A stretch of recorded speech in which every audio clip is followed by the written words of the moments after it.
नमस्कार बच्चों। महर्षि दयानंद वैदिक इंटर कॉलेज परस्पर कोटा में आपका स्वागत है। आज हम कक्षा 12 के गणित विषय का अध्याय 3 आव्यूह पढ़ेंगे। इसमें प्रश्नावली 3.1 में आप लोग 5वें सवाल तक पढ़ चुके थे।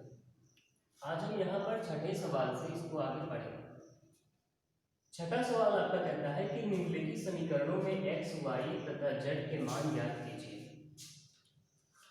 ये समीकरण है आव्यूह, ये LHS, ये RHS। आपको आव्यूह लिखा हुआ दिखाई दे रहा है। इसमें x, y और z का मान हमें निकालना है। तो इसमें जो हम कॉन्सेप्ट का यूज करेंगे वो है आव्यूहों की समानता, इक्वलिटी ऑफ मैट्रिक्स। अगर कोई दो आव्यूह एक ही कोटि के होते हैं तो उनके जो संगत अवयव हैं, अगर ये संगत अवयव अगर बराबर होते हैं तो फिर कहते हैं कि वो आव्यूह दोनों आपस में समान होते हैं। एक ही कोटि का मतलब कि उन दोनों आव्यूहों की कोटियां समान होनी चाहिए, पहली शर्त। और दूसरी शर्त, उनके संगत अवयव भी समान होने चाहिए, तब कोई दो आव्यूह समान आव्यूह कहलाते हैं। अर्थात वह दो आव्यूह समान आव्यूह कहलाते हैं जिनकी कोटियां समान हो तथा संगत अवयव भी समान हो। तो यहाँ पर बताया गया है कि ये दो आव्यूह समान हैं, इक्वल। तो इसमें x, y और z का मान हमें निकालना है। इनके संगत अवयव क्या कहलाते हैं? जैसे ये अवयव, ये अवयव, ये संगत अवयव, ये और ये और ये और ये संगत अवयव कहलाते हैं। तो आप लोग देख सकते हैं कि ये 2 क्रॉस 2 की कोटि का मैट्रिक्स है। इसमें 2 पंक्तियां और 2 कॉलम, इसलिए 2 क्रॉस 2 की कोटि का मैट्रिक्स है।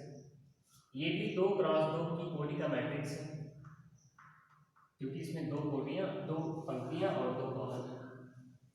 तो दोनों 2 क्रॉस 2 की कोटि के मैट्रिक्स हैं। तो इसमें x, y, z का मान निकालना है। समान आव्यूह हैं इसलिए इनके संगत अवयव बराबर होंगे।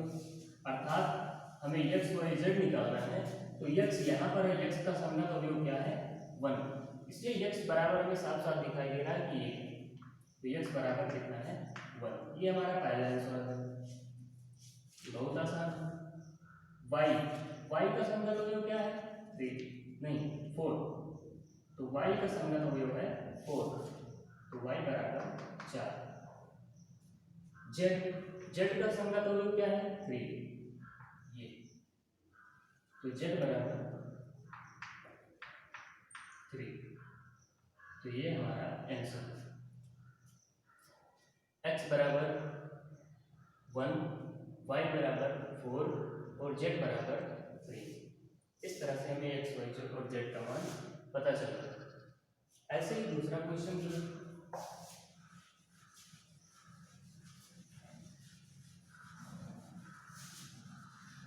दूसरा क्वेश्चन इसमें है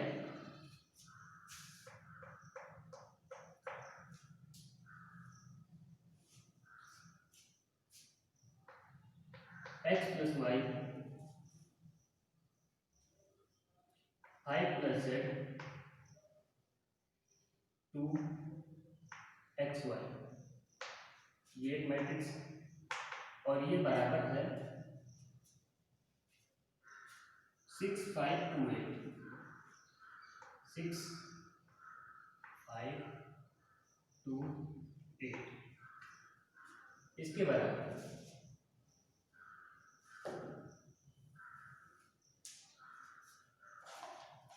देखते हैं।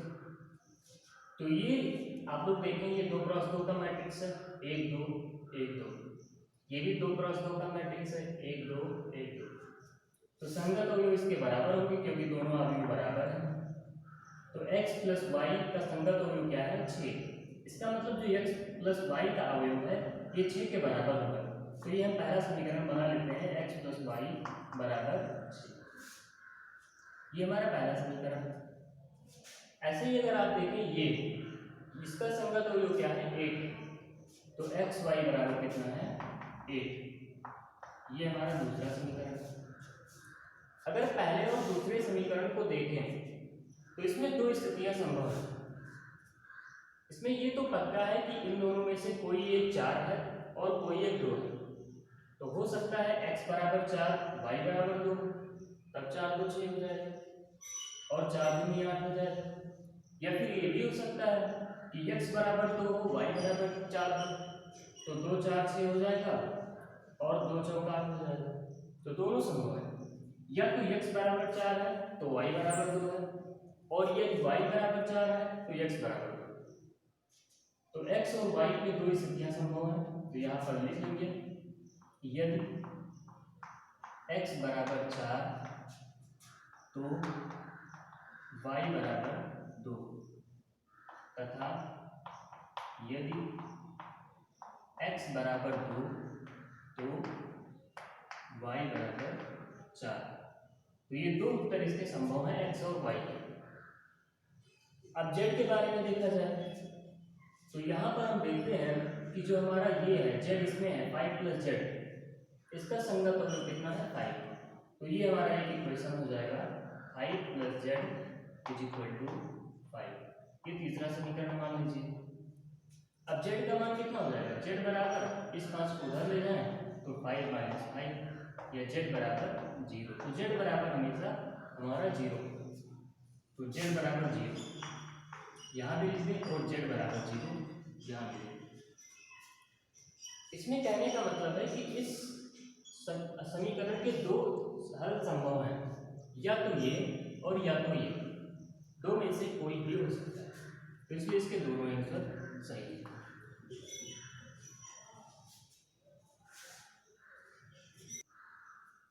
इसके बाद अगला सवाल, तीसरा पार्ट इसका, इसमें भी हमें x, y और z का मान निकालना है। तो ये आप लोग देखिए कितनी कोटि का मैट्रिक्स है। तो इसमें 3 पंक्तियां हैं, 1 2 3, और कितने इसमें स्तंभ है, कितने कॉलम है, सिर्फ एक कॉलम है। तो 3 × 1 का मैट्रिक्स है, 3 × 1 की कोटि का, 1 2 3 और 1, ये भी 3 × 1 कोटि का मैट्रिक्स है। और बताया जा रहा है कि ये दोनों अवयव आपस में समान है। तो अब हमें x, y और z का मान निकालना है। तो इसमें भी वही किया जाएगा, x y जोड़ में हमें जितने भी इक्वेशन मिलेंगे, जितने भी समीकरण मिलेंगे, उसको हम लिख लेंगे, उनको हल कर देंगे, x y z का मान हमारा निकल जाएगा। तो पहला इक्वेशन आप लोग देखें, x + y + z = 9 साफ साफ दिखाई दे रहा है। तो यहाँ पर लिखेंगे x + y, या फिर ऐसे लिखें यहाँ पर x + y + z बराबर कितना है 9। इसको समीकरण 1 मान, ऐसे ही x + z कितना है 5 है, इसको समीकरण 2 मान, और y + z कितना है 7 है, इसको समीकरण 3 मान। अब आप लोग पहले और तीसरे समीकरण से देखें, तो तीसरे समीकरण से y + z का मान यहां पर रखेंगे पहले समीकरण में। ध्यान रहे, तीसरे समीकरण से y + z का मान जो 7 है वो यहां पर पहले समीकरण में रखा जाएगा। तो यहां लिखेंगे तीसरे समीकरण से y + z बराबर 7 को पहले समीकरण में रखने पर, तो पहला समीकरण क्या है, x + y + z की जगह पर क्या रखेंगे हम 7, बराबर कितना है 9। तो x बराबर 9 - 7, x बराबर कितना आ गया 2। तो ये हमारा पहला आंसर आ गया, x की वैल्यू 2। अगर x की वैल्यू 2 आ गई है तो दूसरे समीकरण में इसको रख देंगे, तो z की वैल्यू हमारे पास आ जाएगी 3। तो यहां पर लिखेंगे पुनः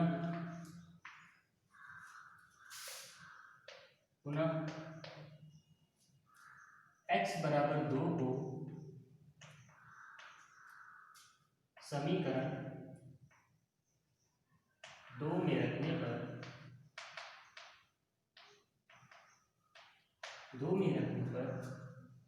x बराबर 2 है तो 2 + z लिखेंगे यहाँ पर, 2 + z बराबर 5। तो z बराबर 5 माइनस 2 बराबर 3। तो यहाँ पर z का मान कितना हो गया 3। अब हमारे पास x का मान 2 और z का मान 3 आ गया है। तो x का मान 2 और z का मान 3 यहाँ पर रख देंगे तो y का मान आ जाएगा, या फिर z का मान 3 यहीं पर रख दीजिए तो y का मान आ जाएगा। तो यहाँ पर लगा देते हैं z बराबर 3 समीकरण 3 में रखने 3 में रखने पर, तो ये हमारा दूसरा निशान है, याद रखें। तो z बराबर 3 को समीकरण 3 में रखेंगे तो समीकरण 3 क्या है y प्लस z, तो z की जगह पर 3 इज इक्वल टू 7, तो y बराबर 7 माइनस 3 4। ये हमारा तीसरा आंसर हो गया। तो इस तरह से हमारा x बराबर 2, y बराबर 4 और z बराबर 3 तीनों आंसर हमारे इसमें आ गए। इतना आप लोग देखें, इसके आगे फिर हम आगे पढ़ेंगे।